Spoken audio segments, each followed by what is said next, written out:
அவர் இரு கடிகாரங்கள் ஒவ்வொன்றையும் ரூபாய் 395க்கு விற்கிறார். ஒன்றில் 25% லாபம், ஒன்றில் 25% நஷ்டத்தால் மொத்தமாக அவர் பெற்றது லாபமா நஷ்டமா? இப்போ இந்த ஃபார்முலாவுக்கு இந்த சம்முக்கு ஒரு ஃபார்முலா இருக்குது. x2/100. இந்த எக்ஸ் அப்படிங்கிறது இந்த சதவீதம். ஓகேவா? அப்போ 25 × 25/100. அப்போ 25² என்னது? 625/100. அப்போ 6.25ன்னு வரும். இப்போ அந்த 6.25% தெரிஞ்சிருச்சு. இது லாபமா நஷ்டமானா நஷ்டம் தான். எப்பயுமே இந்த ஒரே விலைக்கு விற்று ஒரே பர்சன்டேஜ் வந்துச்சு அப்படின்னா 25% லாபம், 25% நஷ்டம். அப்போ அந்த பர்சன்டேஜ் வந்து மாறலை அப்படின்னா கண்டிப்பாக அது எப்பயுமே லாஸாக தான் இருக்கும். ஓகேவா?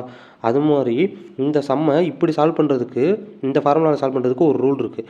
அது என்னென்னா, சேம் அமௌண்ட்டு சேம் பர்சன்டேஜ். 375ன்னு ரெண்டுக்குமே இருக்குது, 25% தான் ரெண்டுக்குமே இருக்குது. சப்போஸ் இந்த பர்சன்டேஜோ ஏதோ மாறி வந்தால் வேறு மாதிரி சால்வ் பண்ணணும். அதை எப்படி சால்வ் பண்ணுறதுன்னு டிஸ்கிரிப்ஷனில் ஒரு லிங்க் இருக்குது. அந்த வீடியோ செக் பண்ணி பாருங்கள்.